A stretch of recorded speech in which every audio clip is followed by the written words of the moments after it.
हरे नमः. धर्माचा जणू मूर्तिमान पुतळा भासे जना भुवरी दीक्षा देऊनि जो जगतिया बद्धास हो उद्धरी वाणीने वदता भागवती कथा व्यासाप्रती भासला तो हा गुरुश्री जनार्दन असा पाठांगणी शोभला. सद्गुरुनाथ महाराज की जय. हरे महामैत्री उवाच मनोस्तु शतरूपायां तस्य कृष्णाश्च जज्ञिरे आकुतिर्देवोतिश्च प्रसूतिरिति विश्रुताः. भगवान वेदव्यास वर्णन करून सांगू लागले. शुकाचार्य राजा परीक्षितीला, मैत्रेय विदुराला आणि या ठिकाणी जो संवाद चाललेला आहे त्यामध्ये मैत्रेय म्हणतात, हे विदुरा, याप्रमाणे मनोस्तु शतरूपायाम. आपल्याला माहिती आहे की मनूला 3 मुली, त्यापैकी त्या 3 मुलीमध्ये आकुती, देवहूती आणि प्रसूती. आकुती ही रुचीला दिली. रुची नावाच्या प्रत्यक्ष ज्ञानी असणाऱ्या महर्षींना दिली. आणि ज्या वेळेला आकुती ही रुचीला दिली त्यावेळेलाच विवाहामध्ये असा संकल्प करण्यात आला की हिला जो मुलगा होईल तो मनू आपल्या वंशामध्ये दत्तक घेईल. अशा प्रकारची अनुमती घेऊन आणि आपल्या पत्नीची देखील अनुमती घेऊन त्याने पुत्रिका धर्म आश्रित्य पुत्रिका धर्माने या मनूनी तिचा पुत्र दत्तक घेतला. का तर तो प्रत्यक्ष भगवान हे विष्णूचा अंश होता म्हणून. याप्रमाणे आणि या रुचीला आकुतीपासून प्रत्यक्ष विष्णू आणि लक्ष्मी प्रगट झाले. त्यातील विष्णू अर्थात भगवान यांनी दत्तक घेतलं आणि आपल्या वंशामध्ये घेतलं. मिथुनम ब्रह्मवर्चस्वी, ज्याप्रमाणे पुढे आनिन्ये स्वगृहम पुत्र्याः पुत्रम वितत रोचिषम, त्यांच्यापासून प्रतोष, संतोष, तोष इत्यादी पुत्र झाले.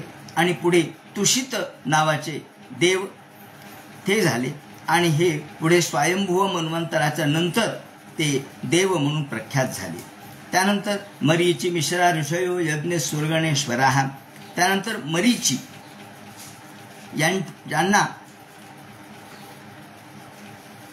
यांच्यापासून जे ऋषी झाले, यज्ञ सुरगणेश्वरा, यज्ञ आणि सुरगण यातून प्रगट झाले. प्रियव्रतो तानपादो मनुपुत्रो महोजसौ. मनुला 2 पुत्र, प्रियव्रत आणि तानपाद. आणि तत्पुत्र पौत्र नप्तॄणाम, त्यांच्यापासूनच पुढे पुत्र पौत्र त्यांचे नातू पणतू पडपणतू याप्रमाणे पुढे हा सगळा विस्तार झाला. त्यानंतर ते सांगतात की देवहूती ही कर्दमाला दिलेली आणि तत्संबंधी आपण सगळं विवेचन केलं. दक्षाला यांनी आपली पुत्री दिली होती मनुनी. आणि या कर्दमसुता प्रोक्ता नव ब्रह्मर्षी पत्न्या, 9 ब्रह्मर्षीला कपिल महामुनींनी आपल्या 9 मुली दिल्या आणि त्यांच्यापासून पुढे संतती निर्माण झाली. पत्नी मरीचेस्तु कला, मरीचीला कला दिली. त्याचप्रमाणे कश्यपाला पौर्णिमा दिली. त्यानंतर पुढे अत्रीला अनुसूया दिली. अनुसूयेपासून प्रत्यक्ष दत्त प्रगट झाले. दत्तम दुर्वाससम सोम, ज्या वेळेला ह्या अत्रीनी तपश्चर्या केली, अत्यंत शीर्ण पर्णाहार वाळलेले पानं खाऊन तपश्चर्या केली, त्यावेळेला देव प्रसन्न झाले आणि ते 3 रूपात प्रसन्न झाले. तेव्हा अत्री म्हणतात, मी एका देवाची प्रार्थना केली, तुम्ही 3 कसे काय आले? ते म्हणाले, आम्ही तिघं एकच आहोत आणि मग अत्रींनी तुमच्यासारखा पुत्र मला व्हावा अशा प्रकारची प्रार्थना केली असल्यामुळं या तिघांच्या पासून एक एक अंशाने दत्तम दुर्वास सोमम, दत्त दुर्वास, त्याप्रमाणे दत्त आणि चंद्र हे ब्रह्मा विष्णू महेश या रूपाने प्रगटले. यानंतर सहपत्न्या पुढे ते सांगतात याप्रमाणे कशी तपश्चर्या केली त्याचं वर्णन केलेलं आहे. त्यानंतर पुढे ते सांगतात कृपावलोकेन, भगवान प्रसन्न झाल्यानंतर त्यांच्या या रूपामध्ये दत्तात्रेय म्हणून आपण त्याला दत्तात्रेय असं म्हणतो. आत्रेय असाही शब्द आहे. आत्रेय म्हणजे आत्रीपासून झाले म्हणून आत्रेय, आणि दत्तात्रेय म्हणजे तीन रूपाने प्रगट झाले म्हणून दत्तात्रेय. दुर्वास शंकर शांशो, शंकर दुर्वास रूपाने प्रगट झाले, चंद्र ब्रह्मदेव रूपाने प्रगट झाले आणि प्रत्यक्ष दत्त हे विष्णू रूपाने प्रगट झाले. याप्रमाणे ते सांगतात की पुढे भृगूला ख्याती दिली, त्यांच्यापासून पुत्र झाले, धातार विधाता वगैरे पुत्र झाले. मार्कंडेयाला मार्कंडेय नावाचा पुत्र झाला. त्याचप्रमाणे पुढे तस्यासं दुहित षोडश मललोचना, या पुढे प्रत्यक्ष ययोर जन्मादी ते म्हणतात मनांशी कुभव आता प्रसेतु सुरोद्रया, दिव्य या ठिकाणी भगवान प्रगट झाल्याबरोबर आकाशातून पुष्पवर्षाव झाल्याचं वर्णन त्यांनी केलेलं आहे. त्यानंतर शिनीवाली, राका इत्यादी मुली झाल्या. पुलहाला गती दिली होती, त्याचप्रमाणे बालखिल्ले त्यापासून झाले आणि दध्यंग श्रवण नावाचे ऋषी झाले. त्यानंतर मृकंडाला मार्कंडेय झाले आणि एकूण 13 ज्या मुली, या 13 मुली यांना ज्या झाल्या त्या 13 मुलीपैकी त्यांनी वर्णन केलं की श्रद्धा, मैत्री, दया, शांती, तुष्टी, पुष्टी, क्रियोन्नती या सगळ्या स्त्रिया धर्माला दिल्या. आणि त्यानंतर मूर्ती ही दिली आणि मूर्तीने नरनारायण ऋषींना जन्म दिला. आता या ठिकाणी त्यांनी प्रश्न उपस्थित केला की विदुर म्हणतात, अहो मैत्रेय महाराज, आम्हाला हे सांगा की भगवान शिव हे एवढे श्रेष्ठ असताना ते कोणाचाही द्वेष करत नसले तरी सुद्धा आणि त्यांच्या पत्नीवर त्यांच्या वडिलांचं नितांत प्रेम होतं, अर्थात आपल्या मुलीवर प्रेम होतं. त्यामुळं दुहितृवत्सला असा शब्द वापरलाय.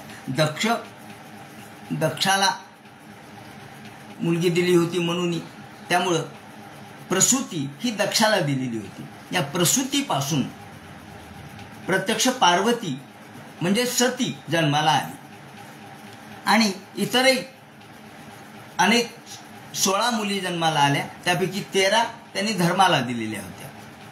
अशा पद्धतीने या प्रसूतीपासून ज्या मुली झाल्या त्यातली एक मुलगी त्यांनी शंकराला दिली, जी सती नावाची, आणि आपल्या वडिलांवर नितांत प्रेम असलेली ही मुलगी. वडिलांना देखील ही मुलगी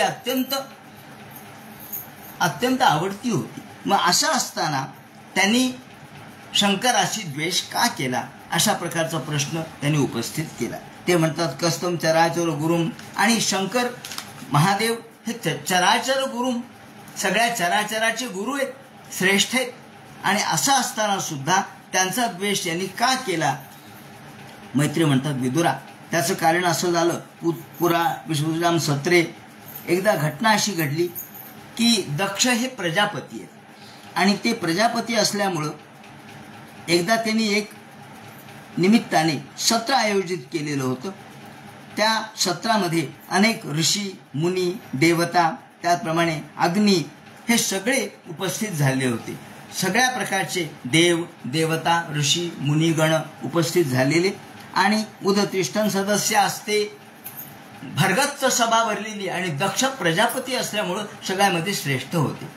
दक्ष यायची वाट सगळे पाहत होते आणि दक्षांचं आगमन झालं आगमन झाल्याबरोबर सगळे लोक उठून उभे राहिले.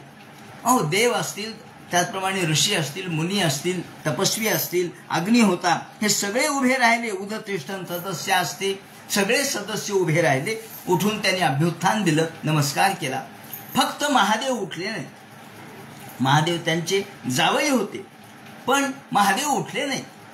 हे पाहिल्याबरोबर त्यांनी सगळीकडे पाहिलं. सगळ्यांनी मला अभ्युत्थान दिलं, सगळ्यांनी माझा सत्कार केला. फक्त माझा जावई माझ्या विरोधात आहे. आणि मग जे शिव्याला सुरुवात केली, शिव्याची लाखोली व्हायला सुरुवात केली. अहो, तुम्ही पाहिलं, तुम्ही सगळ्या लोकांनी माझा सत्कार केला, मला सन्मान दिला, आणि माझा जावई, मी चुकून याला मुलगी दिली.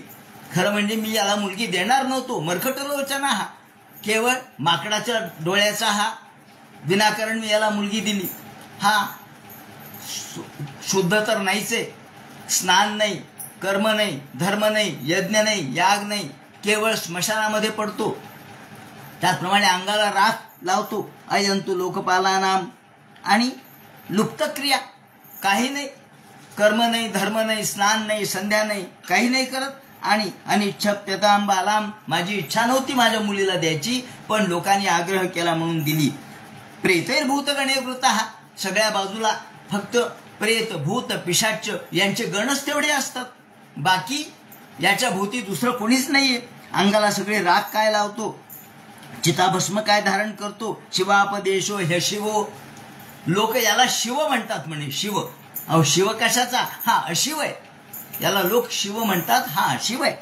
आणि मग तो मत्तजनप्रिया, याला भूत, प्रेत, पिशाच यांच्यामध्ये नादी लागलेला आहे. आणि भांग प्यायला आवडते. मत्तजनप्रिया, भांग पिणारे लोकच याच्या भोवती आहेत, आणि भांगच पिलेली याला आवडते. पते प्रमथ भूतानाम, हा सगळ्या फक्त भूतांचा, खेतांचा अधिपती आहे, बाकी काही नाही. नष्ट शौचाय, काही शुद्धता नाही, स्वच्छता नाही.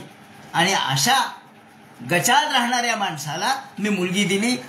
वाईट वाटलं मला. अरे अरे अरे, बता मया साध्वी चोदिते, माझी एवढी चांगली मुलगी साध्वी, याची सेवा करण्यासाठी मी दिली, मला आता वाईट वाटतंय. असं म्हणल्यावर सगळे लोक चकित झाले. महादेव एक शब्द बोलले नाही. खरं म्हणजे एवढे चिडणारे, रागावणारे, खरं म्हणजे क्रोधिष्ठ, पण शांत बसले, काही बोलले नाही. सगळे लोक म्हणले, अरे काहीच बोलले नाहीत महादेव. मैत्री म्हणतात, विदुरा, महादेवाला राग आला नाही, पण महादेवाच्या नंदीला मात्र राग आला. दक्षोधाप उपस्पृश्य, आणि याच वेळेला दक्षाने हातामध्ये पाणी घेतलं आणि त्याने सांगितलं, मी आज शाप देतो की या महादेवाला कोणीही भजणार नाही आणि याला कोणत्याही प्रकारच्या यज्ञामध्ये भाग मिळणार नाही. मी शाप दिला. आता यज्ञात भाग द्यायचं का नाही हे यांच्या दक्षावर अवलंबून होतं, कारण तो प्रजापती होता. याच्या पुढे याला यज्ञामध्ये भाग मिळणार नाही, मी शाप देऊन टाक. असं शाप दिल्याबरोबर नंदीला राग आला आणि नंदी उठला आणि नंदी बोलू लागला. नंदी म्हणतो, का हो तुम्ही महादेवाला शाप देता? मी तुम्हाला शाप देतो. काय समजता तुम्ही? मी तुम्हाला शाप देतो की तुम्हाला महादेवाचं मोठेपण कळलं नाही, महादेवाचा जो श्रेष्ठत्व आहे ते कळलं नाही. तुम्ही नुसते धूम मार्गाचे उपासक आहात. धूम मार्ग म्हणजे एका अर्थाने यज्ञ, त्या यज्ञामधून धूर निघतो. आणि दुसरा अर्थ कोणता? धूम मार्ग, कारण दोन मार्ग आहेत, एक आर्ची मार्ग आणि एक धूम मार्ग. आर्ची मार्ग म्हणजे ज्ञान मार्ग, जो सूर्यद्वाराने आपल्याला मोक्षापर्यंत नेतो. आणि धूम मार्ग जो चांद्र मार्ग आहे, जो पुन्हा या जन्म मरणाच्या फेऱ्यामध्ये आपल्याला गुंतवतो, त्याला धूम मार्ग म्हणतात. तेव्हा तुम्ही धूम मार्गाचे उपासक आहेत, तुम्हाला काय कळतं? आणि सर्व भक्षात बीजावृत्ती, मी आज शाप देतो. इथून पुढे ब्राह्मण लोक, आता हा त्याचा शाप आता भवलाय बरं का, नंदीचा शाप आता भवलाय आपल्याला. ते म्हणतात सर्व भक्षात बीजावृत्ते धृत विद्या तपोव्रता. मी ब्राह्मणाला शाप देतो, ब्राह्मण कुठेही जेवतील, कुठेही खातील, हॉटेलमध्ये जातील, मांस भक्षण करतील, अभक्ष खातील, अपेय पितील. धृत विद्या तपोव्रता, आणि त्यांच्यामध्ये तप राहणार नाही, विद्या राहणार नाही. ते ज्या तपस्वी ओजस्वी राहणार नाहीत आणि आपल्या विद्येचा उपयोग फक्त पोटासाठी करतील. विद्या किती येते? फक्त पोटापुरती, बस, बाकी काही येत नाही. दक्षिणा मिळण्यापुरती विद्या प्राप्त करतील. वित्त देहेंद्रिया रामा, फक्त आपल्या देहाचा चरितार्थ भाग व्हावा म्हणून यांना हे ज्ञानाचा उपयोग करतील. म्हणजे ज्ञानाचा उपयोग हे आपल्या कल्याणासाठी करणार नाहीत, तर पोटार्थी अशा स्वरूपाचा करतील. आणि असं मी या ठिकाणी शाप देतो. हा शाप आपल्याला भावला. नष्ट शौचा मूढ धियो. आणि इथून पुढे महादेवाचे जे भक्त आहेत ते महादेवा तुम्ही म्हणता ना तसे हे महादेवाचे भक्त खरं म्हणजे श्रेष्ठ भक्त आहेत. पण इथून पुढे बाकी सगळे लोक हे धर्म कर्म या गोष्टी काही करणार नाहीत. ब्रह्मच ब्राह्मणाशा वेदीम परिनंदथ. आणि ब्राह्मण लोक कधी स्नान संध्या पूजा अर्चा काही करणार नाही. अशा प्रकारचा शाप दिला. दोघांची शापाशापी झाली. आणि या वेळेला भृगू हा हसत होता. त्यानंतर त्याला बरं वाटलं. शिवाची निंदा चालली, त्याला हसू येत होतं. त्याप्रमाणे याचे दात पडतील म्हणून सांगितलं. त्याचप्रमाणे कुणी डोळे मिचकावत होतं, तो आंधळा होईल म्हणून सांगितलं. याप्रमाणे सगळ्यांना शाप दिला. आणि तिथून महादेव म्हणाले नंदीला, नंदी बस झाला आता चला.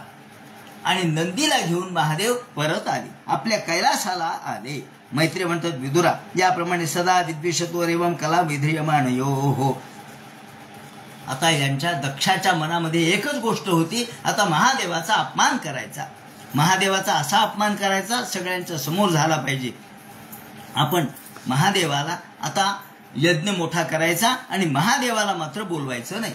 बृहस्पती सव नावाचा यज्ञ त्यांनी केला. बृहस्पती सवम नाम समारेभे कर्तुत्तमम. महादेवाला न बोलावता एक मोठाचे मोठा यज्ञ करायचा म्हणून सगळ्यांना पत्रिका पाठवल्या. सगळ्यांना आमंत्रण निमंत्रण गेली, आग्रहाचे बोलावणे गेले. बृहस्पती सव नावाचा यज्ञ सुरू केला. आणि सुरू केल्याबरोबर इकडे सगळे लोक दक्षाचा यज्ञ म्हणून सगळेजण धावत पळत यज्ञासाठी निघाले. सत्योवाच. आता हिचं नाव सती असं होतं. पार्वती नंतर झालं. ही सती म्हणते प्रजापते स्तेश्वरीचं सांप्रतम निर्वापदा यज्ञ महोत्सव केलं. ती पाहते कैलास पर्वतावर ही विमानांची गर्दी दिसते. भर भर भर भर विमानं चाललेली आहेत. आणि सगळे विमानातल्या स्त्रिया खाली वाकून पाहतायत. त्यांच्या गळ्यातले अलंकार शोभतायत. त्याचप्रमाणे कानाचे कुंडल चमकतायत. हे सगळं ती पाहते. व्रजंती सर्वतो दिव्य उपदेववर स्त्रिया. आकाशामधून सगळ्या देवस्त्रिया विमानया सप्रेष्ठा निष्कंठे सुवाससा. गळ्यातल्या अलंकारासह कानातल्या कुंडलासह चमकणाऱ्या स्त्रिया तिने पाहिल्या. आणि ती म्हणते अहो कुणीकडे निघालेत हे सगळे. सगळे विमानामध्ये बसलेले देव स्त्रिया हे सगळे निघालेत कुठे. दृष्ट्या स्वलिया बेसे. पर्वतावरून आपल्या कैलास पर्वतावरून पाहते पतिम भूत पतिम दैव.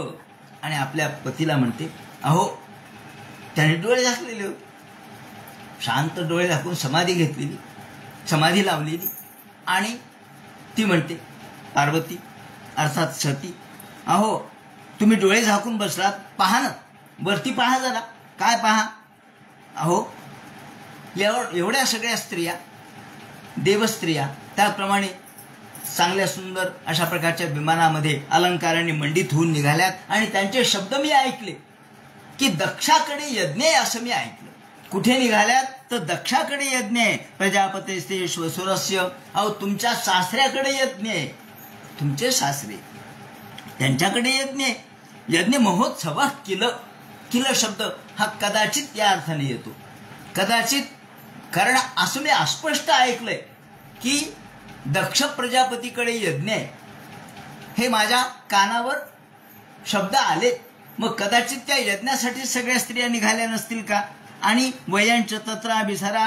आणि मला असं वाटतं आपणही जावं यज्ञाला. अहो अनेक देव त्याचप्रमाणे गंधर्व किन्नर पन्नग हे सगळे निघालेत. विबुधा भजंतीही मोठमोठे देव निघालेत.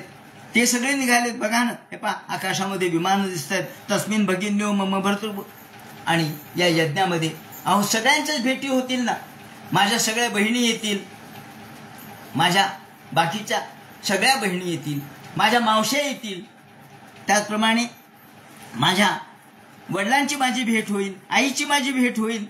आणि अहंच तस्मिन भवता अभिकामये, मला तिथं जाण्यामध्ये आनंद वाटतो. मला असं वाटतं चला तुम्ही चला ना, तत्र स्वसुर, त्या ठिकाणी तुमच्या सासऱ्यांच्याकडे लग्न आहे, आपलं यज्ञ आहे, तर त्या यज्ञासाठी आपण जावं. द्रक्षे, त्या यज्ञामध्ये सगळे लोक येणार. मला उत्कंठा लागलेली आहे. माझ्या मनामध्ये आता एवढा आनंद निर्माण झालेला आहे की कधी एकदा त्या यज्ञामध्ये जाईल आणि माझ्या बहिणींना भेटेल, माझ्या मावशांना भेटेल, माझ्या आईला भेटेल, वडिलांना भेटेल. आणि तुम्हाला वाटत नाही आनंद? तथाप्यहं यो, चला मला असं वाटतं की आपण जावं. शांत बसलेत महादेव, काही बोलत नाहीत.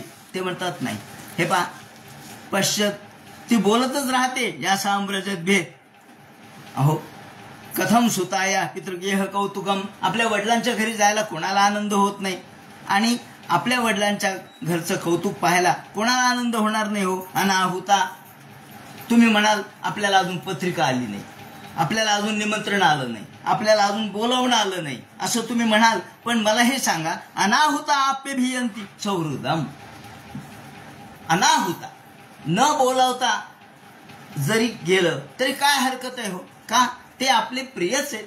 आपल्या प्रिय लोकांच्या घरी अनाहुता आप्यभियंती सौहृदम, सुहृद, आपले प्रिय, आपल्या अगदी जवळचे, जीवश्च, कंठश्च जे कोणी असतील त्यांच्याकडे न बोलावता जायला काय हरकत आहे?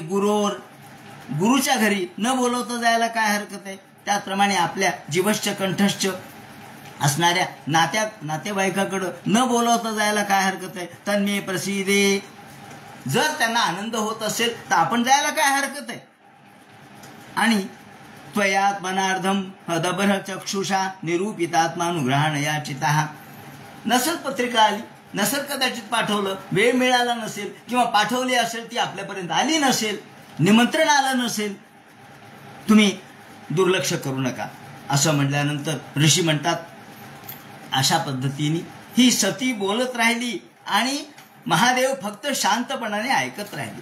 कारण महादेवाने काहीच मागच्या घटना सांगितल्या नव्हत्या. असं घडलं तसं घडलं काही सांगितलं नाही. तुझ्या वडिलांचा आणि माझा काय वाद झाला काही बोलले नाहीत. त्यामुळे हिला काहीच कल्पना नाही. संस्मारितो मम, ते म्हणतात, हे पहा भगवान म्हणतात, शंकर, हे पहा तू म्हणतेस ते बरोबर आहे. त्वयोदितम शोभन मेव शोभने, हे शोभने, हे प्रिय, तू म्हणतेस ते बरोबर आहे, ते योग्यही आहे. शोभने, हे शोभने, त्वयोदितम, तू जे बोललीस ते योग्य आहे. शोभन, शोभन म्हणजे उच्च, चांगल्या दर्जाचं, मान्य होण्यासारखं. तू म्हणतेस ते बरोबर आहे, मान्य होण्यासारखं आहे. अनाहुता आप्यभियंती बंधुषु, न बोलावता अनाहुत, अनाहुत म्हणजे आहूत म्हणजे बोलावणे, अनाहुत म्हणजे न बोलावता, न बोलावता आपण आपल्या वडिलांकडे जायला किंवा प्रिय माणसाकडे जायला, सुहृदाकडे जायला काय हरकत आहे? हे म्हणतेस ते बरोबर आहे, पण हे विचार कर कोणाकडे जावं? ते यद्यनुत्पादित दोषदृष्टयो, ज्यांच्याकडे गेल्यानंतर त्यांच्या दृष्टीमध्ये जर आपल्याबद्दलचा राग असेल, ज्यांच्या दृष्टीमध्ये आपल्याबद्दल तिरस्कार असेल तर, किंवा त्यांच्या बोलण्यामधून तो व्यक्त झाला असेल तर आपण तिकडे जाऊ नये. म्हणून ते म्हणतात, तू म्हणतेस ते बरोबर आहे. ते यद्यनुत्पादित दोषदृष्टयो बलीयसात्म्या नमदे न मन्युना, त्यांच्या मनामध्ये राग निर्माण होत असेल किंवा आपल्याबद्दलचं प्रेम नसेल तर जाऊ नये. विद्याथ पोवित्त वपुर कुले सताम गुणे षड्भि समितरैही, आणि त्यामुळं ती म्हणते, असं कसं काय? माझ्या वडिलांना माझ्याबद्दल काय राग येणार आहे का? मी गेले तर माझे वडील का मला नाही म्हणणार आहेत का? ते मला घालून देणार आहेत का? हे बरोबर नाही. तुम्ही म्हणतात पण तुमचं म्हणणं मला पटत नाही. एभ्यागता वक्रधियो विचक्षते, महादेव म्हणतात नाही तसं नाही. तू गेल्यानंतर नैतादृशानाम स्वजनव्यपेक्षया ग्रहान प्रतियादनवस्थितात्मनाम, नैतादृशानाम स्वजनव्यपेक्षया, आपल्या माणसाकडून जर कदाचित तुझा अपमान झाला, त्यांनी तुझ्याकडे तिरप्या वाकड्या दृष्टीने पाहिलं, त्यांना तू येणं नको असं वाटत असेल, ए भ्यागतान वक्रधिया भिचक्षते, वक्रधिया वाकड्या दृष्टीने जर तुझ्याकडं पाहिलं त्यांनी आरोपितश्चद्भुर्मर्षणाक्षिभिः तर ते तुला सहन होणार नाही. तू सती आहेस, तू साध्वी आहेस, तू सात्विक आहेस. तुझ्याकडे नुसतं जरी वाकड्या डोळ्यांनी पाहिलं, नजरेने पाहिलं तरी तुला ते सहन होणार नाही. म्हणून मी तुला म्हणतो जाऊ नको. स्वानाम यथा वक्रधियाम दुरुक्तिभिर. त्यांनी काही दुरुक्ती केली, काही वाईट बोलले, काही शब्द वापरले, तुझं मर्म त्या ठिकाणी ताडण करणारे शब्द वापरले तर हे तुला सहन होणार नाही. अथापि मानम न पितो प्रपत्सते मदाश्रयात परितप्य यत्तनः पापच्च मानेन धातुरेंद्रिय समद्वे पुरुष बुद्धी साक्षीणाम. आणि म्हणून मला असं वाटतं की तू जाऊ नये. कदाचित हे स्त्रिये, हे प्रिये, तू जर गेलीस आणि तुझा अपमान झाला तर तो मरणाय कल्पते. तो कदाचित इतका भयंकर होईल की त्यातून कदाचित तुझा मृत्यू होऊ शकतो. अत्यंत, मरण शब्दाचा अर्थ अत्यंत दुःख असा आहे. तेव्हा तुला अत्यंत दुःखदायक असा प्रसंग तुझ्या समोर येऊ शकतो. यदि ब्रजिष्यसीति, जर तू असं असतानाही जर गेलीस तर भद्रम भवत्या न तदो भविष्यती संभावितस्तस्य जनात पराभवो यदा सद्यो मरणाय कल्पते. तर कदाचित तुला प्रचंड दुःखाला सामोरं जावं लागेल. म्हणून मी म्हणतो पित्याच्या घरी जाऊन जर तुझा अपमान झाला तर तो मला सहन होणार नाही आणि तुलाही सहन होणार नाही. एवढं सगळं बोलले महादेव. त्यांनी पूर्ण भविष्यवाणी सांगितली खरी, पण ते तिला पटत नव्हतं. एकीकडे वाटायला सगळे देव, आकाशामधले स्त्रिया सगळ्या भरा भरा भरा माझ्या वडिलांकडे निघाल्यात आणि माझे पतिराज मात्र मला जाऊ देत नाही. मध्येच खोडा घातलाय त्यांनी, काहीतरी दुसरंच सांगायला लागलेत. आणि एकीकडे जावं तर पतीची आज्ञाभंग होईल, न जावं तर मन स्वस्थ बसू देईना. अशा दोन मनामध्ये ती अडकली. मैत्रिय म्हणतात विदुरा, याप्रमाणे पतीनं विरोध केला, पतीनं जाऊ नको म्हणून सांगितलं. आणि या वेळेला आकाशामधल्या देवस्त्रियांच्या बोलण्याकडे, त्यांच्या रूपाकडं, त्यांच्या गतीकडं आणि त्यांच्या गडबडीकडं पाहता पाहता तिला वाटायला नाही आत्ता जावं, काही असू द्या. सह परिशंकितो भवान निष्क्रामती निर्विषदा द्विधा ससा. दोन मन झाले, जावं का जाऊ नये. आपले पती म्हणतात म्हणून जाऊ नये का. थोडे 4 पावलं पुढे जाते, पुन्हा परत येते. पुन्हा महादेवानी तर डोळे झाकलेले, महादेवाच्या जवळ येते. मग सांगा ना काय करू मी. ते म्हणे मी एकदा तुला सांगितलंय. नाही मला वाटायला जावं. पुन्हा 4 पावलं जाते, पुन्हा परत येते, पुन्हा आतमध्ये थांबते, पुन्हा परत जाते. एवढी अस्वस्थ झाली की त्या अस्वस्थतेला अंत नाही. तिच्या मनामध्ये 2 मन झाले, पतीचं ऐकावं का ऐकू नये. पती आणि पिता या 2 नात्यामध्ये तिचं मन अडकलं.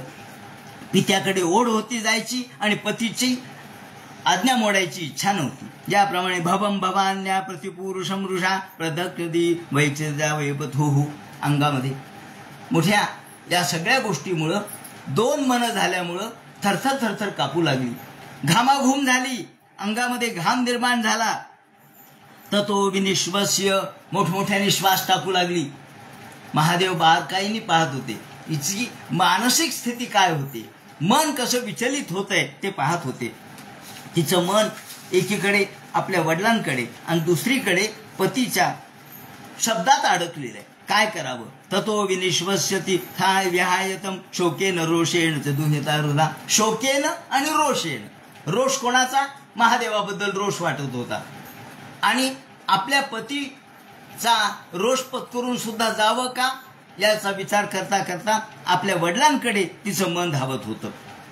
याप्रमाणे ते म्हणतात पित्रो रगास्त्रेण विमूढ दीर्घहान.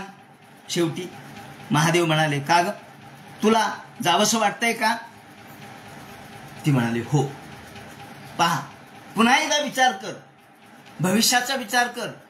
तुझा अपमान झाला तर तुला सहन होणार नाही याचा विचार कर. नाही माझा अपमान होणारच नाही का. अहो माझी आई येते तिथं, अहो माझ्या मावशी येतील, माझ्या बहिणी येतील, त्याचप्रमाणे माझे बाकीचे सगळे मित्र मंडळी येतील, मैत्रिणी येतील आणि वडील तर माझ्यावर नितांत प्रेम करणार आहेत. ते माझा अपमान कसा करतील बरं. ठीक आहे आणि मग महादेवाचा देखील नाईलाज झाला. त्यांनी सांगितलं नंदीला बोलवा, नंदी ये. पार्षद गण बोलावले. असं एकटं नाही जायचं, पार्षद गण बॉडीगार्ड जवळ पाहिजेत स्वसंरक्षणासाठी. काही प्रसंग आला तर बाजूला चांगले शूरवीर लोक पाहिजेत, पार्षदगण. त्यांना बोलावलं. कोणकोणते? मणिमन महादया, मणी नावाचा एक फार मोठा ताकदवान वीर होता, त्यांना बोलावलं. आणि वृषेंद्रावर या बैलावरती बसून ही निघाली. आता या ठिकाणी तिचं वर्णन कसं सुंदर केलेलं आहे. ताम सारिका, तिच्या सोबत काय काय होतं. ती बैलावर बसली होती, तिच्या सोबत सारिका, तिचे पिंजरा होता, पिंजरा. तिला आवडणारे पोपट आणि मैना हे त्याच्यामध्ये होते. त्याचप्रमाणे कंदुक दर्पणा, कंदुक म्हणजे पेटी, म्हणजे अर्थात पिंजरा होता ज्यामध्ये या सगळ्या पोपट आणि मैना होत्या. त्यानंतर श्वेत पत्र धारण केलेलं होतं, तिच्या डोक्यावर छत्र होतं पांढरं स्वच्छ. आणि बाजूला वारा घालण्यासाठी काही स्त्रिया होत्या, त्या वारा घालत होत्या. श्वेतात पत्र व्यजनास्त्रगादिभी गीतायनैर्दुंदुभी शंख वेणुभिर, शंख वाजू लागले, वेणू वाजू लागल्या. त्याचप्रमाणे नृत्य करणारे लोक नृत्य करू लागले, शंख दुंदुभी वाजू लागल्या. वृषेंद्र आरोप्य विटंकितायुः, आणि ही बैलावरती बसली, आरूढ झाली. ब्राह्मण लोकांची घोष सुरू झाले, मंत्रघोष सुरू झाले. हा ब्रह्मघोषैर जित यज्ञ वैशसम विप्रश दृष्ट विबुधे सर्वशः. आणि निघाली. तिथून जे निघाली ते थेट यज्ञापर्यंत येऊन पोचली. तामागताम तत्र कश्चन यद्री, आणि आल्याबरोबर यज्ञाच्या ठिकाणी आल्याबरोबर तिथे मोठाले आकाशापर्यंत ज्वाळा चाललेल्या दिसल्या, धूर चाललेला दिसला. आणि तिथे सगळीकडे ब्रह्मघोष ऐकू येऊ लागले. त्याचप्रमाणे पणव, शंख, भेरी यांचे आवाज ऐकू येऊ लागले. ऋतेश्वर जननीम सादराहा. ती नुकती यज्ञ मंडपात येऊन पोहोचल्याबरोबर कोण कोण समोर आले, कुणी कुणी तिचं स्वागत केलं त्याचं वर्णन केलंय. ऋतेश्व सुर्वे, गोड भाषेने या कोण म्हणलं, डोळ्यामध्ये प्रेम कोणाच्या दिसलं. आणि सादर, समोर आपला स्वागत करण्यासाठी कोण आलं. आई समोर आली. सुसर्वे, आपल्या बहिणी तिथे होत्या, त्या आल्या. आणि आईने तर अक्षरशः मिठीच मारली. बहिणी तिच्या समोर स्वागताला आल्या. प्रेमाश्रू कंठ्या, खूप आनंद दाटला. अगं आली का सती, अगं वाटच पाहत होतो आम्ही, बरं झालं तू आलीस. आणि सगळ्या बहिणी, मावश्या आल्या, तिन्ही मावश्या आणि 2 मावश्या आणि एकीची आई. त्याप्रमाणे सौंदर्य संप्रश्न समर्थ वार्तया, आणि प्रश्न विचारू लागली. कशी आली, बरं आहे ना, तुझं सगळं व्यवस्थित चाललंय ना, मात्राच मातृस्व शिबिर साधारम. सगळ्या आल्या, सगळ्यांनी तिचं कौतुक केलं. तिला प्रेमाश्रू तिच्या डोळ्यातून येऊ लागले.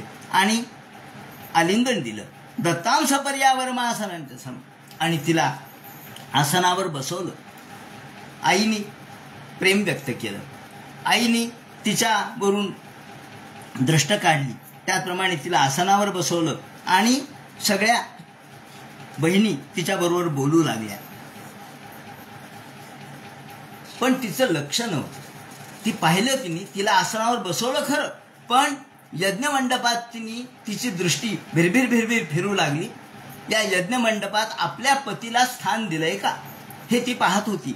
अरुद्र भागम तिने पाहिलं, सगळे बसलेत, पण माझ्या पतीला स्थान नाही. ठीक आहे, माझे पती आले नाही, परंतु त्यांची खुर्ची तर रिकामी पाहिजे ना. कुठेच खुर्ची रिकामी नाही, कुठेच जागा आपल्या पतीसाठी ठेवलेली दिसत नाही. रिझर्व असतात, कोण कुठं बसायचं हे ठरलेलं असतं. मग माझ्या पतीची जागा यांनी का ठेवली नाही, म्हणजे माझ्या पतीला आल्यानंतर बसायला जागा नको का. म्हणून ती एकदम यज्ञ मंडपात आली. आणि यज्ञ मंडपात आल्याबरोबर अनादृता तिने पाहिलं, आपल्या पतीचा अपमान झालाय, त्याला बसायला जागा ठेवलेली नाहीये. एकदम रागाने लाल झाली.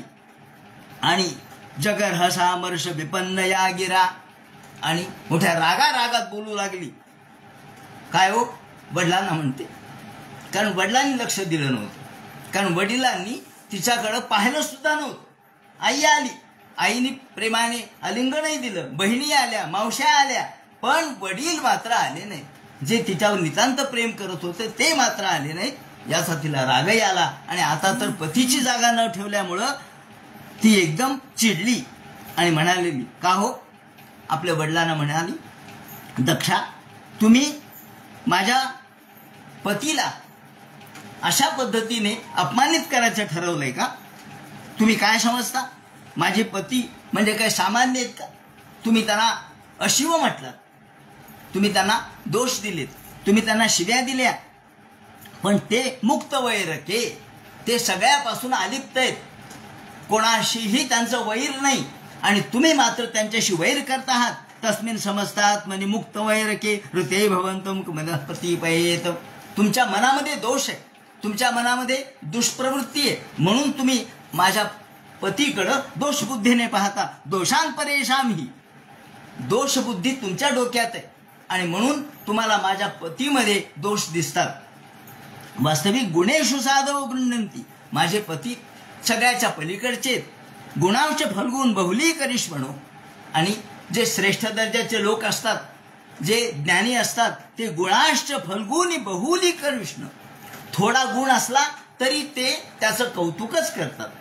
पण तुम्हाला मात्र यांचा गुण दिसला नाही, तुम्हाला दोषच दिसतात, दोषबुद्धीने तुम्ही पाहता. श्रेष्ठ दर्जाचे माणसं छोट्या गुणांकडे सुद्धा मोठ्या दृष्टीने पाहत असतात.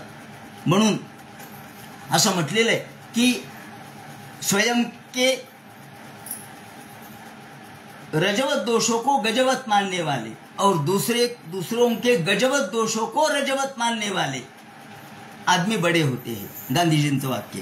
तेव्हा हे श्रेष्ठ माणसं दुसऱ्याचा दोष सुद्धा लक्षात न देता त्याच्या गुणांचं कौतुक करतात. गुणांश फल्गुन बहुली करिष्णवो महत्तमास्तेश नाश्चर्य मिळतं. आणि हा बरोबर आहे, तुम्ही असं वागणं स्वाभाविकच आहे. का तर तुम्ही स्वतः पापात्मक दृष्टिकोनातून सगळीकडे पाहता आणि निंदाच फक्त करत राहता. कुणपात्मवादिषु याचा अर्थ कुणप म्हणजे प्रेत.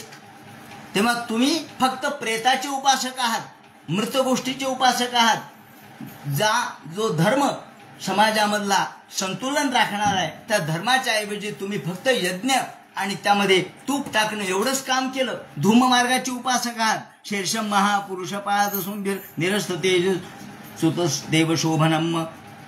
तुम्ही केवळ कुणप म्हणजे दोषबुद्धीने पाहणारे आणि प्रेताचे उपासक. तुमच्यामध्ये ज्ञानदृष्टी नाहीये. तुम्ही काय समजता? यद्यक्षरम नाम गिरे घृतम नृणाम. 2 अक्षरी नाव आहे शिव हर. हे 2च अक्षरी नाव आहे. हर असो, हरी असो, शिव असो, 2च अक्षरी नाव आहे. पण हे 2 अक्षरी नाव सगळ्या जगाला पावन करणार आहे. पण पवित्र कीर्ती असणारे हे नाव सर्व जगाला पावन करणार आहे. पण या शिव नावामध्ये तुम्हाला अशिवत्व दिसलं. शिव नाव आपल्याला पवित्र करणार आहे, पण त्या पवित्रामध्ये तुम्हाला अपवित्रता दिसली. पवित्र कीर्ती तमलम घ्यशासनम भवान होद्वेष्टी शिवे शिवेतरहा. शिवेतरहा. तुम्हाला शिवेतर दिसला. शिवेतर म्हणजे जो कल्याणकारी, जगाचं कल्याण करणार आहे. तुम्ही त्याच्या कल्याणाच्या सामर्थ्याकडे न पाहता त्याच्या केवळ राहणीमानाकडे पाहिलं. ते स्मशानात राहतात, अंगाला राख फासलात किंवा भूतगण सगळ्या भोवती घेतात, एवढंच तुम्हाला दिसलं. पण त्यांची मुक्त असणारा मुक्तीचं त्यांचं सामर्थ्य दिसलं नाही. ते किती मुक्त मनाचे हे दिसलं नाही. ते कोणाचा द्वेष करत नाहीत, निंदा करत नाहीत हे दिसलं नाही. यात पाद पद्म महता मनोलिभिर निवेशितम ब्रह्मरसाशक्तीभी. अहो, ज्याच्या पायाशी ब्रह्मादिक देव लोटांगण घालतात असे हे महादेव आहेत. लोकस्य यद्वर्षतीचा आशिष. त्यांना महादेव असं म्हणतात. तसही नमस्ते विश्वबंधवे. सगळ्या जगाकडे बंधुरूपाने पाहणारे आणि श्रेष्ठ दर्जाचे. तुम्ही त्याची जटा पाहिली, श्मशान पाहिलं, पण त्याच्या हातामध्ये असलेलं कपाल पाहिलं, पिशाचर्या ती फक्त तुम्हाला दिसली, पण त्यातली त्यांची मुक्तता दिसली नाही. या सगळ्यामधून ते मुक्त आहेत, निर्वैर आहेत, शांत आहेत, प्रशांत आहेत. कर्णोपिधाया निरयात कल्पयिषे. याप्रमाणे छिंद्यात प्रसद मी तुम्हाला म्हणते की तुम्ही आतापर्यंत मला हे दाक्षायणी म्हणतात. मला माझे पतिराज सुद्धा दाक्षायणी म्हणून हाक मारतात. म्हणून तुमच्या नावाने माझे पती मला हाक मारतात. तेव्हा ज्या शरीरापासून हे शरीर निर्माण झालं, हा देह निर्माण झाला, तो देह आता मी या ठिकाणी ठेवणार नाही. कारण ज्या नावाने माझे पती हाक मारतात ते दक्षाच्या नावाने, दाक्षायणी म्हणून. आता तो देह तुमच्यापासून झाला आणि तुमचा देह जर इतका केवळ दोषबुद्धीने पाहणारा, शिवाला नाव ठेवणारा आणि केवळ धूम मार्गाने जाणारा असेल, तर असा हा देह त्याच्यापासून निर्माण झाला, तो देह मी ठेवणार नाही.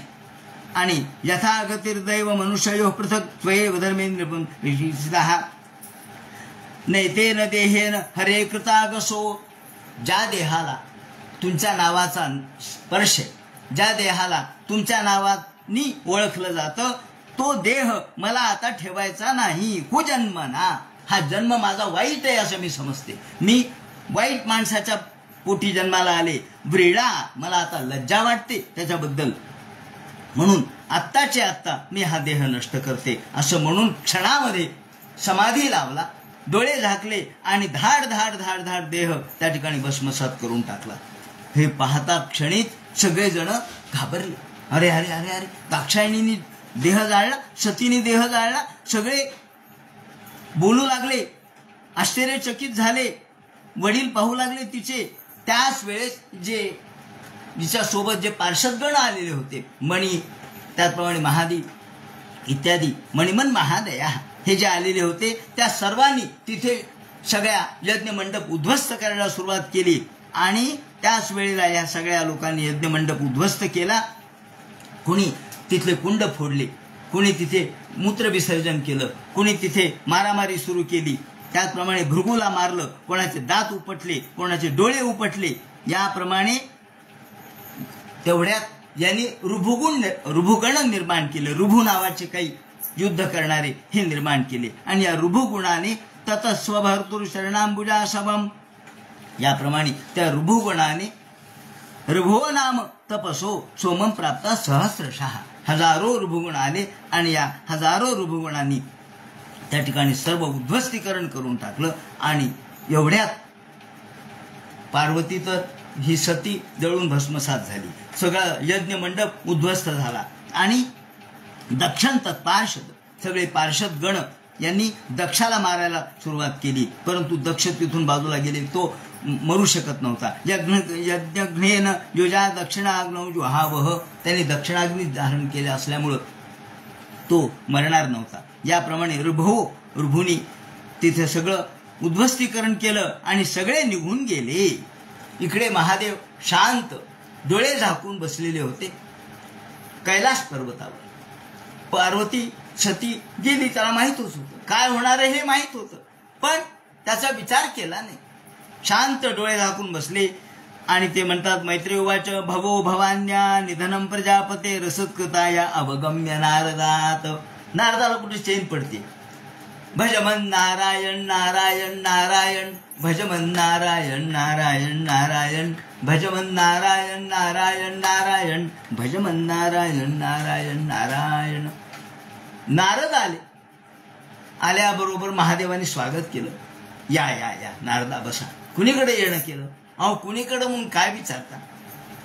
आणि तुम्ही डोळे झाकून बसलं, तुम्हाला काही राग नाही आला? कशाचा राग? काय बोलताय तुम्ही? अहो तुमची पत्नी खलास झाली, नष्ट झाली, मृत झाली असं म्हणल्याबरोबर महादेव म्हणले काय? हो, भवो भवान्या निधनम प्रजापते, निधन पावली. ऐकल्याबरोबर एकदम राग आला. स्वपार्षद सैन्यमच, ताबडतोब क्रुद्ध सुदष्टोष्ट उठ सदुर्जटी. एकदम राग आला, उठून उभे राहिले, दात ओठ खाल्ले आणि आपल्या रागाने जटेमधून बोट फिरवली. जटेमधून बोट फिरवल्याबरोबर त्यातून एक प्रचंड भयानक अशा प्रकारचा पुरुष प्रकट झाला. उत्कृत्य शूद्र. जटा उचकटल्या आणि त्याच्यातून एक महापुरुष प्रकट झाला. त्याचा आकाशाला डोकं आणि पृथ्वीवर पाय होते. आणि त्यांनी महादेवाला विचारलं, महाराज काय करू मी, मला काय निर्माण केलंय. तर तो ती काय स्तुनवास पुरुषं दिवी. त्याचे प्रचंड शरीर पाहिलं. सूर्य दृक आकाशापर्यंत त्याचं डोकं लागलेलं, त्याचे प्रचंड बाहू आणि जणू काही सगळे आकाशामध्ये 3 सूर्य एकदम उगवावेत अशा प्रकारची स्थिती. कराल दंष्ट्रोज्वल दग्नी मूर्धजाहा. कराल दंष्टा होत्या, मोठमोठ्या दाढा होत्या, हातामध्ये त्रिशूल घेतलेला होता, कपाल घेतलेलं होतं आणि त्या त्रिशूलावर एक हत्ती त्यांनी त्रिशूलावर ठेवलेला होता. म्हणजे हत्ती त्रिशूलावर घेऊन जाणारा फिरणारा इतका ताकदवान पाहिल्याबरोबर त्यांनी सांगितलं, काही नाही, माझी एकच आज्ञा आहे, दक्षम सयज्ञम जहिमत भटानाम. जा, तुझ्यासोबत सैन्य घेऊन जा. हे सगळं पार्षद सैन्यम, सगळं पार्षद सैन्य सोबत भूत प्रेत पिशाच शाकिनी डाकिनी यमदूत तस्कर हे सगळे घेऊन जा आणि दक्षाचा यज्ञ विध्वंस करून टाका. जा असं म्हणल्याबरोबर आणि तू माझ्या सैन्याचा प्रमुख राहशील, प्रमुख सेनापती म्हणून ते तुझी नियुक्ती करतो. त्वमग्रणी रुद्र भटांशको मी, याप्रमाणे सांगितलं. आणि आज्ञा मिळाल्याबरोबर चला मारा ठोका पिटा असं म्हणून हे सगळे निघाले दक्षाचा यज्ञ विध्वंस करण्यासाठी. आज्ञप्ते एवं कुपिते नमन्युना, मोठ्या रागात क्रोधात आणि मारा हाणा पिटा म्हणत म्हणत म्हणत हे सगळे निघाले. अन्वियमान, हे सगळ्या देवांना कळलं महादेव चिडले आहेत. महादेवांनी एक मोठाचे मोठा राक्षस कोणीतरी पाठवलाय म्हटल्यावर सगळे देव तिथून पळाले. देव पळाले. आलेले सगळे पाहुणे रावळे थांबतात. कशाला मार खायला थांबतील का? पाहुणे रावळे जेवायला आले होते, लाडू खायला. इथं तर काय सोटे लागतील म्हणले आपल्याला. चला, सगळे पाहुणे पळाले. सगळे आलेले लोक आपल्या आपल्या जागी निघून गेले. देव गंधर्व किन्नर विद्याधर सगळे पळाले. नको म्हणले. अहो उद्यम्य शूलम, अहो प्रचंड तो शूल पाहिला का? जगदांत कांत काम, सगळ्या जगाचा अंत होईल अशा प्रकारचं ते रूप पाहिलं. आणि त्या शूलावरती एक हत्ती ठेवलेला पाहिला. बाबा म्हणले, आता आपली यातून आपण सुटणार नाहीत. अथर्विजोय आमायन सदस्या हा. आणि सगळेजण मोठ्या रागात त्वेषात, त्याचप्रमाणे त्यांच्या सोबत मोठमोठे सगळे भूत प्रेत आदी गण होते ते निघाले आणि त्यांनी यज्ञमंडपात प्रवेश केला. यज्ञमंडपात प्रवेश केल्याबरोबर सगळ्यात आधी तर यज्ञमंडप उद्ध्वस्त करून टाकला. कुणी त्या ठिकाणी विधी केले, कुणी मूत्र विसर्जन केलं. प्रसूती मिशासे उद्विग्न चित्ता यांनी वर्णन केलं की त्यांचा जो आवाज होता त्या आवाजाने अनेक स्त्रियांचे गर्भपात झाले. अनेक स्त्रियांचे गर्भपात झाले. प्रसूती मिशा स्त्री उद्विग्न चित्ता उचिर विपाको वृद्धिरस्त यत पश्यंती नाम दुहितृणाम. कोणी त्यांच्याकडे पाहायला तयार नव्हतं. भयानक रूप होतं त्यांचं. त्यांनी मोठमोठ्या जटा धारण केलेल्या होत्या. हातात शूल होता आणि दिग्गजेंद्र हा, त्याप्रमाणे मोठाले हत्ती त्याला लावलेले होते. कराल दंष्ट असल्याने ओरडू लागले, आरडू लागले. या यज्ञमंडपात प्रवेश करून त्यांनी सगळ्यात पहिल्यांदा तिथे पिंगैश पिशिंगैर अग्निध्रशाला उद्ध्वस्त करून टाकली. त्यानंतर महानसम जेवणा खाण्याचे सगळे जे स्वयंपाकघर होतं उद्ध्वस्त करून टाकलं. त्यानंतर तिथे कुंडामध्ये मूत्र हे विसर्जित केलं. त्यानंतर त्याचबरोबर अपरे जगरुदेवान सगळे देव तिथून पळून गेले. भृगूला बांधलं. जो भृगू हसला होता ना त्याला बांधलं. भृगुंपबंध मणिमान, मणिमानाने भृगूला बांधलं. चंडीशाने पूषण देवाला बांधलं आणि नंदीश्वराने त्याला पकडलं. चंडीश पूषणं देवम भगम, भगाला नंदीनं पकडलं. आणि सदस्य सगळ्या बाकीच्या सदस्यांना मार द्यायला सुरुवात केली. सगळे पळू लागले. एवढ्यात जुहित सुरू तस्म सुष्मणी भार्गम भवाहा, त्याप्रमाणे कोणाची दाढी उपटली. त्यांनी मिशा उपटल्या. भृगूच्या मिशा आणि दाढी उपटली. भृगू लुलूंचे सदसी हसयंचन दर्शयन. भृगूचे डोळे का तर तो हसला होता त्यांच्याकडे बघून, म्हणून दात काढले. त्याप्रमाणे भगस्य नेत्रे, भगाचं नेत्र काढले, भृगूचे दात पाडले. ज्याप्रमाणे सर्वांना शिक्षा दिली आणि पुढच्या त्यांनी वर्णन केले की ज्याप्रमाणे कलिंगसे यथा बलाहा तुलना केली, ज्याप्रमाणे बलराम दादानी कलिंगाला मारलं.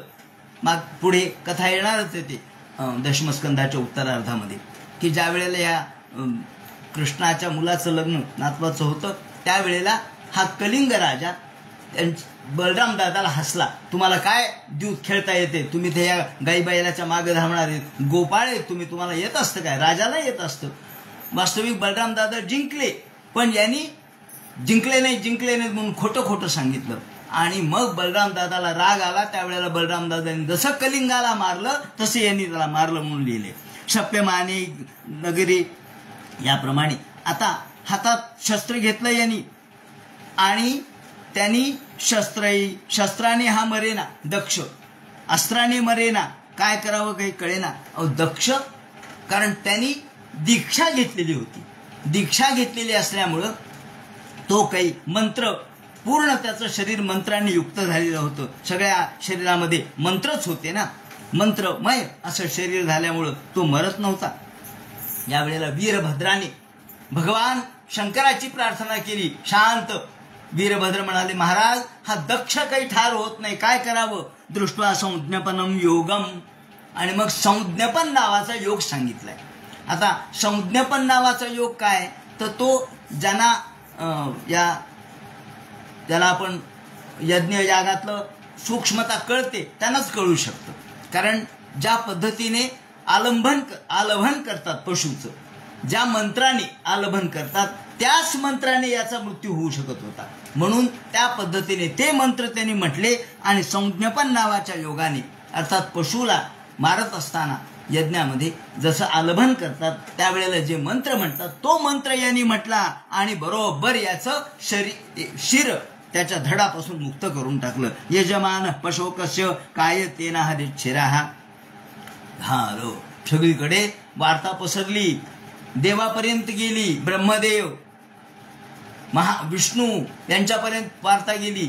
वेगवेगळ्या लोकांनी सांगितलं, हो महाराज त्या दक्षाचा यज्ञ महादेवाने नष्ट केला, महादेवाने यज्ञाचा विध्वंस केला. अथ देवगणा सगळे देवगण पळून गेले. आणि मग या शूलपट्टीश परिगमुद्गरैहि भगवान महादेवाचे सगळे वीर त्या ठिकाणी तिथून निघून गेले. याप्रमाणे सांगितल्यानंतर ते म्हणतात की भगवान महादेवानी ज्या यज्ञाचा विध्वंस केला, आता यज्ञाचा विध्वंस केला हे खरंय, पण आता यज्ञाची प्रतिष्ठापना केली पाहिजे. यज्ञाचा विध्वंस करणं हे योग्य का झालं, तर महादेवाला भाग दिला नव्हता, महादेवाची निंदा केली म्हणून. पण आता यज्ञाची प्रतिष्ठापना करणं हे देवाचं कार्य आहे. म्हणून सगळेजण म्हणाले की चला आता आपण महादेवाला शरण जाऊ, महादेवाची प्रार्थना करू आणि महादेवाला प्रसन्न करून आपण ही सगळी यज्ञ संस्कृती पुन्हा प्रतिष्ठापित करू. महादेव यज्ञाच्या विरोधात नाहीत, हे मुद्दाम या ठिकाणी सांगितलं पाहिजे. लोक असं म्हणतात की महादेवाने यज्ञाचा विध्वंस केला. यज्ञाचा विध्वंस नाही केला, यज्ञाची पुनर्प्रतिष्ठापना केली. का तर यज्ञामध्ये केवळ महादेवाला वगळून बाकी सगळ्या गोष्टी करण्यात येत होत्या. विरोध केला महादेवाचा तर कोणत्याही देवाचा विरोध देवाला सहन होत नाही. म्हणून ते म्हणतात आता आपण महादेवाकडे जाऊ. म्हणून सगळे किन्नर, गंधर्व, अप्सरा, त्याचप्रमाणे देव आणि ब्रह्मदेवाकडे आले आणि ब्रह्मदेवाला सांगितलं, ब्रह्मदेवा आपण महादेवाला प्रार्थना करायला जाऊ. इंद्रादिक सगळे देव आले, कारण यज्ञ इंद्राचा आहे. त्यामुळे इंद्राला प्रश्न पडला आता काय होईल पुढे. म्हणून सगळे महादेवाकडे आले. आता महादेवाकडे आल्यानंतर कैलासाचं वर्णन जे केलेलं आहे ते कैलासाचं वर्णन अतिशय सुंदर आहे. ते कैलास वर्णन, त्याचप्रमाणे महादेव या यज्ञाची पुनर्स्थापना कशी करतील आणि मग सगळे महादेवाला शरण कसे येतील, महादेव कसं सांगतील की आम्ही तिन्ही देव एकच आहेत, आमच्यामध्ये भेद पाहू नका, अशा पद्धतीचा उपदेश कसा करतील, तो भागवतातला महत्वाचा मुद्दा आहे. कारण सगळे देव एक आहेत, तिन्ही देव एक आहेत, त्यांच्यामध्ये भेद मानायचा नाही, हे भागवतकारांनी पुन्हा पुन्हा सांगितलंय. त्यामुळं त्या जसं आपण म्हणतो की एका देहाचे अवयव, आपले अवयव जरी भिन्न भिन्न असले, डोळा वेगळा आहे, कान वेगळा आहे, नाक वेगळं आहे, हात वेगळा आहे, पण शेवटी देह एक आहे. त्याप्रमाणे प्रत्येकाचे कार्य भिन्न आहेत पण देह एक आहे. ही भूमिका भागवतकारांनी घेतलेली आहे. या संबंधीचं विवरण उद्या करण्यात येईल. हरे नमः. पुंडलिक वरदे हर विठ्ठल. सीताकांत स्मरण. जय जय राम. पार्वतीपते हर हर महादेव. श्रीमज्जनार्दन गुरुमूर्तये नमः.